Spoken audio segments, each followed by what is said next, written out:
का स्वागत है मेरे यूट्यूब चैनल में द केमिस्ट क्लब।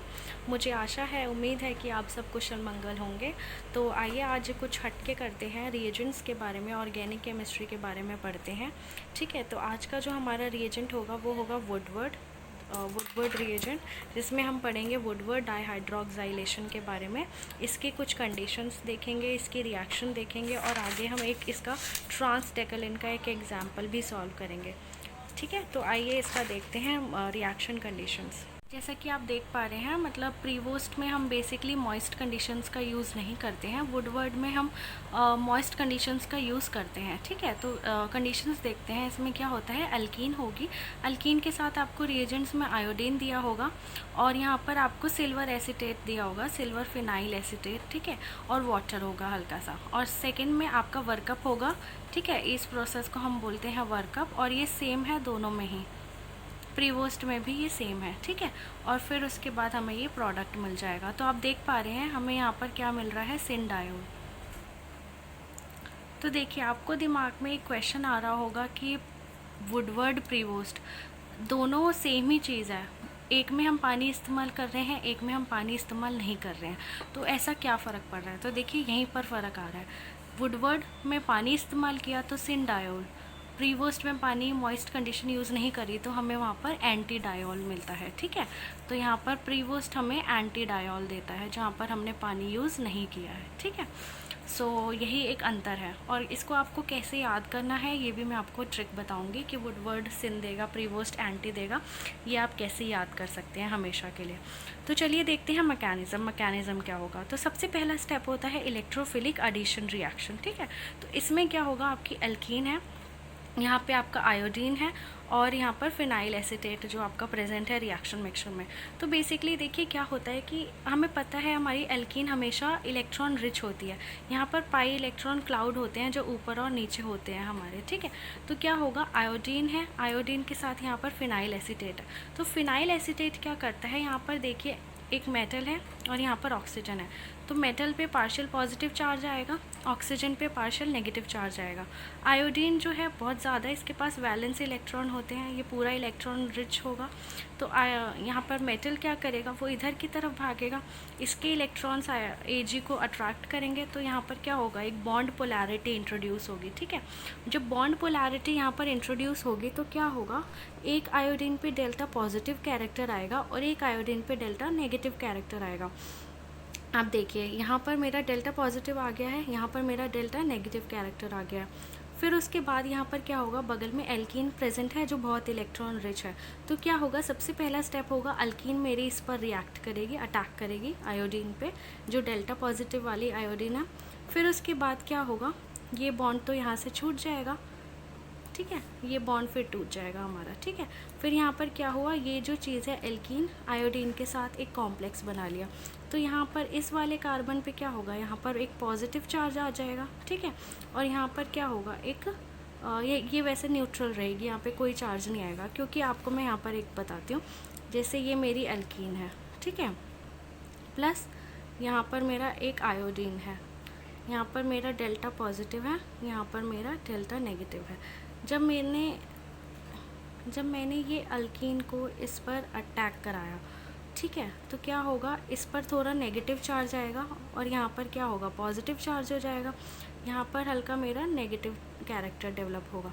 जब क्या कहते हैं, फिर ये अपना इलेक्ट्रॉन लेके निकल जाएगा, तो यहाँ पर ये क्या होगा, ये फिर से न्यूट्रल हो जाएगी, तो ये कुछ ऐसा बन जाएगा।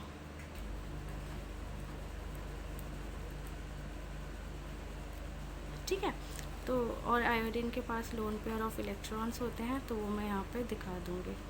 ठीक है ना, तो ये इस तरीके का मेरा सिस्टम बन जाएगा। फिर उसके बाद क्या होगा, इसके पास इलेक्ट्रॉन है, ये फर्दर इस पर अटैक कर देगा और ये जो पॉजिटिव चार्ज है ये न्यूट्रलाइज हो जाएगा। तो आप देखिए, इस तरीके की कुछ 3 मेंबर्ड रिंग बन जाती है। मुझे उम्मीद है आपको समझ आया होगा। एक बार फिर मैं बता देती हूँ, एल्कीन क्या करती है। एल्कीन पे आप सबसे पहले ना ऐसे लिख लिया करो, जैसे ये मेरी एल्कीन है, तो यहाँ पर आप इसको ऐसे लिख लो, नेगेटिव और पॉजिटिव। ठीक है, तो अब उसके बाद नेगेटिव को अटैक करवा दो आयोडीन पे। ठीक है, आयोडीन पे नेगेटिव चार्ज आ जाएगा। फिर उसके बाद ये वाली आयोडीन क्या करेगी, ये इलेक्ट्रॉन लेके निकल जाएगी, फिर ये न्यूट्रल हो जाएगा, फिर ये अपने इलेक्ट्रॉन से इस पर अटैक करेगा। सिंस इसने अपने इलेक्ट्रॉन इसको दे दिए हैं, ठीक है, इसने अपनी चीज़ इसको दे दी है, तो इस पर एक पॉजिटिव चार्ज आ जाएगा, और इसके पास अब इलेक्ट्रॉन फुल हो गए तो इसके पास क्या हो जाएगा, न्यूट्रल कैरेक्टर आ जाएगा। तो इस तरीके का देखिए हमारे पास एक इंटरमीडिएट बन जाता है, और साइड प्रोडक्ट में हमें मिलता है AgI, सिल्वर आयोडाइड और फिनाइल एसीटेट। उसके बाद जो सेकेंड स्टेप होता है हमारा, वो होता है SN2 attack of phenyl acetate and 3 membered ring opening. तो SN2 रिएक्शन होती है अब नेक्स्ट स्टेप में। ये हमने अभी इंटरमीडिएट देखा था। अब क्या होता है, जो फिनाइल एसीटेट है वो पीछे से आकर इस पर अटैक करता है, ठीक है, पीछे से आके जब अटैक करेगा, क्योंकि SN2 है इसीलिए बैक साइड अटैक हो रहा है। फिर उसके बाद रिंग ओपनिंग होगी, इस तरीके से देखिए रिंग ओपनिंग होती है। ये कार्बन, ये आयोडीन यहाँ से टूट गया तो नीचे वाले कार्बन के पास आयोडीन आ गया। फिर उसके बाद पीछे यहाँ पर ऑक्सीजन है, ये C, मैंने इसको थोड़ा ब्रेक करके लिख लिया है, तो ये इस तरीके का कुछ दिखेगा। हमारा आयोडीन जो है वो प्लेन में ही है, तो इन प्लेन मूवमेंट ही हुई है, कुछ आगे पीछे बॉन्ड नहीं घूमा है, इन प्लेन मूवमेंट हुई है, इस वजह से यहाँ पर आयोडीन हमारा प्लेन में ही है।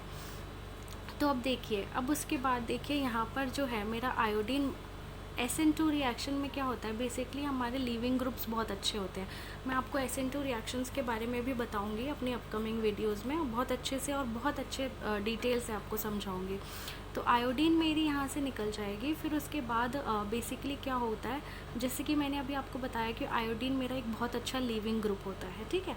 तो अब देखिए यहाँ पर एक और SN2 रिएक्शन होगी, वो कैसे, यहाँ की ऑक्सीजन जो है इधर अपने इलेक्ट्रॉन्स को मूवमेंट करेंगे, फिर यहाँ पर एक नेगेटिव चार्ज, यहाँ पर भी इलेक्ट्रॉन्स ऐसे मूव करेंगे, ठीक है। फिर ये नेगेटिव चार्ज जो है वो इसको बैक साइड अटैक करेगा, जो सिग्मा स्टार ऑर्बिटल होंगे। जब सिग्मा स्टार में इलेक्ट्रॉन्स फुल हो जाएंगे तो क्या होगा, बॉन्डिंग कैरेक्टर, इसका बॉन्डिंग कैरेक्टर हटेगा और यहाँ पर बॉन्डिंग कैरेक्टर हमारा इंक्रीज़ होगा, ठीक है। तो एक टाइम आएगा जब ये सारे इलेक्ट्रॉन अपने इस सिग्मा स्टार में डाल देगा तो ये बॉन्ड मेरा टूट जाएगा और आयोडीन यहाँ से I- के रूप में निकल जाएगा। नेक्स्ट है कि नेक्स्ट स्टेप में क्या होती है, एक ट्रांजिशन स्टेट बनती है। जैसे ये अभी मैंने पूरा अटैक करके दिखाया, तो यहाँ पर क्या है, ये एक ट्रांजिशन स्टेट बनती है। तो इसमें क्या हो रहा है कि दोनों देखो कार्बन वही हैं, आयोडीन हमारा जा चुका है, ऑक्सीजन ऑक्सीजन ऑक्सीजन ऑक्सीजन ये ऐसे आ गए, ठीक है। और फिर आपका कार्बन, ये वाला कार्बन यहाँ पर आ गया, फिनाइल, फिनाइल है। और देखिए यहाँ पर क्या होता है, ऐसे बन जाएगा कुछ, फिनाइल है, कार्बन है, ऑक्सीजन, और ये ऑक्सीजन है, ये कार्बन है, ये कार्बन है। तो किस पे पॉजिटिव चार्ज आ रहा है, इस पर पॉजिटिव चार्ज आ जाएगा, क्योंकि इसने अपने इलेक्ट्रॉन्स को दे दिया है। तो बेसिकली क्या होता है कि ये मूव कर सकता है, ये इधर मूव कर सकता है, या फिर मैं इधर ऐसे मूव करा दूँ, ये इधर कर दूँ, तो फिर इस पर पॉजिटिव चार्ज आ जाएगा। तो ये एक पॉजिटिव चार्ज जो है ये पूरे में डिस्पर्स रहता है। इस वजह से मैंने क्या किया, इसकी एक कैनोनिकल रेजोनेंस फॉर्म बना दी कि ये पॉजिटिव चार्ज इन तीनों पे जा रहा है, ठीक है। तो अब उसके बाद देखिए वाटर, मैंने जैसा बताया था आपको कि वुडवर्ड में हमारा वाटर का इस्तेमाल होता है, तो वाटर अपना रोल प्ले करेगा। वाटर आके क्या करेगा, इस कार्बन पे अटैक करेगा, क्योंकि कार्बन देखो, oxygen, phenyl, carbon, oxygen oxygen, carbon carbon. तो ये देखिए जैसे कि मैंने एक रेजोनेंस फॉर्म बनाई है यहाँ पे, ठीक है। ये आप हमेशा याद रखिएगा कि जब भी कार्बन है और उसके बगल में ऑक्सीजन है, तो ऑक्सीजन पर वैसे ही बहुत इलेक्ट्रोनेगेटिव एलिमेंट होता है, और ऊपर से यहाँ पर ऑक्सीजन पे पॉजिटिव चार्ज डेवलप हो गया है। तो देखिए फिर इससे क्या होता है ना, हमारी कार्बन की इलेक्ट्रोफिलिसिटी बढ़ती है, बहुत ज़्यादा इलेक्ट्रोफिलिसिटी बढ़ती है इसकी। इलेक्ट्रोफिलिसिटी का मतलब है कि इलेक्ट्रॉन लविंग हो जाता है, इसका जो इलेक्ट्रॉन के लिए प्यार है वो और भी बढ़ जाता है, मतलब ये भूखा हो जाता है इलेक्ट्रॉन के लिए। तो अब देखिए ऑक्सीजन, अब जब वाटर आएगा, वाटर अपने साथ क्या लेके आएगा, इलेक्ट्रॉन्स जो ऑक्सीजन के पास होंगे। तो जैसे ही पानी डालेंगे तुरंत यहाँ से मतलब अटैक कर देगा, वाटर यहाँ पर अटैक कर देगा, ठीक है। इस तरीके का कुछ सिस्टम बनेगा, वाटर ने अटैक करा। अब देखिए ऑक्सीजन हमेशा 2 बॉन्ड बनाता है और यहाँ पर इसके 2 लोन पेयर होते हैं, बट यहाँ पर इसने 1 2 3 बॉन्ड बना लिए हैं, इस वजह से यहाँ पर एक पॉजिटिव चार्ज आया है। फिर उसके बाद देखिए अब इस पॉजिटिव चार्ज को हमें बैलेंस करना है, तो कि ये ऑक्सीजन या ये ऑक्सीजन दोनों में से कोई भी एक हाइड्रोजन इससे ले लेंगे, हाइड्रोजन का एब्स्ट्रैक्शन हो जाएगा, ठीक है, H+ का एब्स्ट्रैक्शन हो जाएगा। तो ये जो रिएक्शन है यहाँ पर अब देखिए, H+ जब ले लिया है तो कुछ इस तरीके का हमारा ट्रांजिशन स्टेट बनती है। यहाँ पर OH है, ये देखिए OH हो जाएगा, ये OH2+ से OH हो जाएगा, क्योंकि इसने एक अपना H+ किसको दे दिया है, इस ऑक्सीजन को। इसको भी दे सकता है, दोनों सेम ही बात है, कोई दिक्कत नहीं है, ठीक है। तो OH आ गया है। फिर उसके ऊपर यहाँ पर क्या है, एक प्लस चार्ज आ जाएगा, क्योंकि 3 बॉन्ड हो गए हैं। फिर उसके बाद फिर से ये इलेक्ट्रॉन इधर आएंगे और ये बॉन्ड ब्रेक होगा, फिर से रीअरेंजमेंट होगी, ठीक है। तो अब उसके बाद बेसिकली रीअरेंजमेंट होने के बाद हम क्या करते हैं, वर्कअप करते हैं। वर्कअप करने के बाद सिंपल एस्टर की हाइड्रोलिसिस जैसे बात करें, जैसे यहाँ पर अगर हम करेंगे तो ये कुछ ऐसा एस्टर जैसा फॉर्मेशन हो जाएगा। तो एस्टर की हमें पता है बेसिक हाइड्रोलिसिस से हमें क्या मिलता है, OH, एल्कोहल और एसिड मिलता है। तो यहाँ पर एक फिनाइल एसिटिक एसिड मिल जाएगा और हमें यहाँ पर OH तो पहले से हमें मिला ही हुआ है और यहाँ पर भी OH बन जाएगा। तो हमारा जो फाइनल प्रोडक्ट होगा वो बन जाएगा सिनडायोल, ठीक है। ये हमारा फाइनल प्रोडक्ट होगा। देखिए वुडवर्ड हमें देता है सिनडायोल, तो आप इसको ऐसे याद रख सकते हैं कि ABCD आप जानते हैं, तो उसमें W के बाद क्या, WSTUV, तो W के बाद ऐसा आता है, ठीक है, W के बाद ऐसा आता है। तो ये देख लीजिए थोड़ा आसपास है, इसलिए W हमेशा सिनडायोल देगा। फिर उसके बाद हमारा आता है, एक क्वेश्चन सॉल्व करते हैं। जैसे ये देख रहे हैं आप, ये ट्रांस डेकलेन सिस्टम है, वुडवर्ड की कंडीशन है, तो इसमें प्रोडक्ट पूछा है कि इसका प्रोडक्ट क्या होगा, ठीक है। तो प्रोडक्ट हम देखते हैं, मैंने इसको इस फॉर्म में लिख लिया है, क्योंकि आपके पास जब भी ऐसा कोई सिस्टम आता है तो पूरी कोशिश करिए कि आप इस तरीके से उसको सॉल्व करें। प्लीज़ इसको ज़रूर इस चीज़ में कन्वर्ट करना, ठीक है। और ये जो कन्वर्जन है ये बहुत आसान है, इसमें कुछ भी मुश्किल नहीं है, आप आराम से इसको कन्वर्ट कर सकते हैं, ठीक है। और अगर आपको नहीं आता है तो आप मुझे प्लीज़ कमेंट करिएगा, मैं ज़रूर इसको आपको पूरी कोशिश करूँगी कि मैं इसको बनाना सिखा सकूँ, ठीक है। अब ये ट्रांस डेकलेन है, ट्रांस डेकलेन हम इसे क्यों बोल रहे हैं, क्योंकि ये देखिए ये वाला एक पॉइंट है और ये वाला एक पॉइंट है, इसमें क्या है, ऊपर और नीचे दोनों ट्रांसपोजिशन पे है, एक ऊपर है एक नीचे है, इसलिए मैंने इसको ट्रांस डेकलेन बोला है, ठीक है। अब देखिए अब मुझे वुडवर्ड बनाना है, ये मेरी अल्कीन है। अल्कीन है तो अब मेरा क्या होगा, सबसे पहले एक आयोडीन के साथ ट्रांजिशन स्टेट बनेगी, फिर उसके बाद SN2 अटैक होता है, ठीक है। और ये एक थंब रूल है जो आपको याद रखना है कि जब भी 3 मेंबर्ड रिंग फ्यूज्ड होगी 6 मेंबर्ड रिंग के साथ तो हमेशा एक्सियल अटैक होगा, ठीक है, एक्सियल अटैक होगा हमेशा। तो देखिए यहाँ पर मेरी एसिटिक एसिड है, फिनाइल एसिटेट है, तो ये क्या करेगा, ये एक्सियल अटैक करेगा, ठीक है, इस तरीके से यहाँ से एक एक्सियल अटैक करेगा।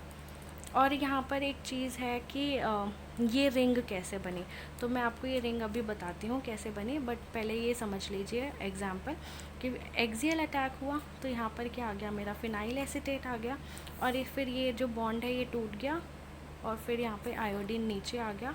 आयोडीन मेरा एक्सियल पोजीशन पे आएगा क्योंकि यहाँ पर एक्सियल पे है, ठीक है। तो यहाँ पर एक्सियल पोजीशन पर आ गया, तो कुछ इस तरीके का सेटअप बन जाएगा। फिर हमने देखा था कि फिर ये इंटरनल अटैक करता है, हमारा जो फिनाइल एसिटेट है ये फिर इंटरनल अटैक करता है बैक साइड से SN2, तो सेम चीज़ यहाँ पर होगी। फिर जहाँ से ये बैक साइड से अटैक करता है उसी साइड से OH भी आता है, जैसा कि आपने यहाँ पर देखा कि बैक साइड से इसने यहाँ पर इसको अटैक करा, आयोडीन निकल गया, फिर OH जो आया है वो भी इसी साइड आया है, मतलब यहाँ पर तो आपका आयोडीन था लेकिन OH इसके ऑपोजिट साइड आया है। तो बस आपको ये याद रखना है कि OH हमेशा आयोडीन के ऑपोजिट साइड पर आएगा।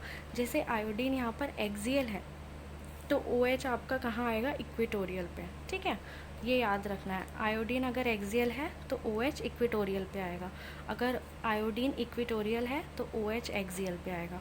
बाकी यहाँ पर आपका वही सेम रहेगा, जहाँ पर एस्टर बना है वहीं पर ही हाइड्रोलिसिस हो जाएगी और वहीं पर OH आएगा, ठीक है। तो एक जगह पर बस आपको याद रखना है कि जहाँ पर आयोडीन है वहाँ पर आपको एक केमिस्ट्री को चेंज करना है, ठीक है। मैंने यहाँ पर लिखा भी है तो आप एक बार इसे देख लेना कि वुडवर्ड में अगर I जहाँ पर प्रेजेंट है उसके ऑपोजिट साइड पे OH आएगा, ठीक है। बाकी मुझे आपको ये बताना है कि ये मैंने कैसे बनाया। देखिए मैं यहाँ पे आपको बताती हूँ, ये मेरी ट्रांसडेकलिन सिस्टम है, ठीक है। अब उसके बाद मुझे यहाँ पर क्या है, 3 मेंबर्ड ट्रांजिशन 3 मेंबर्ड रिंग बनानी है। तो यहाँ पर देखिए, यहाँ पर मेरा एक मिथाइल ग्रुप है, यहाँ पर मेरा एक हाइड्रोजन है। फिर उसके बाद मुझे यहाँ पर 3 मेंबर, यहाँ पर मेरी एल्कीन थी तो मुझे यहाँ पर 3 मेंबर्ड रिंग बनानी है। तो देखिए अगर मैं ऊपर बनाऊँगी 3 मेंबर्ड रिंग, अब 3 मेंबर्ड रिंग बनती कैसे है, तो इसके लिए देखिए ये मेरी एक्सियल पोजीशन होती है, ये मेरी इक्वेटोरियल पोजीशन होती है, ये मेरी इक्वेटोरियल होती है, ये मेरी एक्सियल होती है, ठीक है। तो अब ऊपर अगर मुझे 3 मेंबर्ड रिंग बनानी है तो मुझे क्या चाहिए होगा, एक एक्सियल चाहिए और एक इक्वेटोरियल चाहिए। तो अब आप देखिए ये ऑलमोस्ट ऑपोजिट डायरेक्शन में जा रहे हैं, लेकिन अगर मैं बनाना चाहूँ तो बन जाएगा, थोड़ा सा बस क्या होगा, बेंड होगा। इक्वेटोरियल मेरा थोड़ा ऐसे जाएगा और एक्सियल थोड़ा ऐसे आएगा तो ऊपर की तरफ बन जाएगी। तो ऐसा कुछ सिस्टम बन जाएगा। यहाँ पर मिथाइल, यहाँ पर हाइड्रोजन है, यहाँ पर मिथाइल है, और ये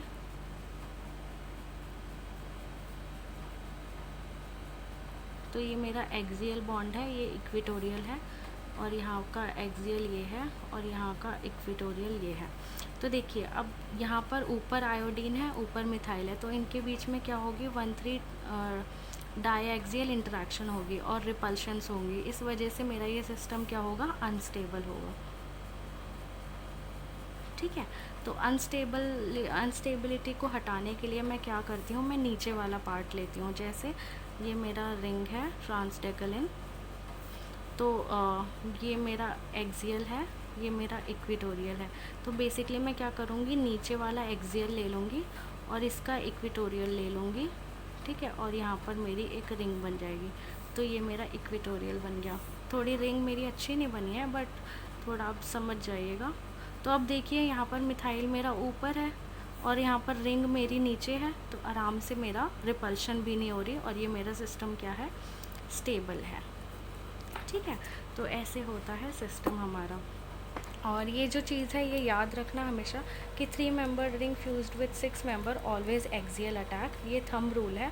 आगे जाके 1-2 बस ऐसे एग्जांपल हैं जहाँ पर एक्सेप्शन आती है, बाकी ये रूल बहुत अच्छा है और बहुत वैलिड है। और जो एक्सेप्शन जहाँ पर आती है वो मैं आपको ज़रूर बताऊँगी आगे फ्यूचर के एग्जाम्पल्स में, ठीक है। थैंक यू सो मच, मुझे उम्मीद है आपको ये समझ आया होगा, और कुछ भी डिफ़िकल्टी लगे आप प्लीज़ बताइएगा मुझे।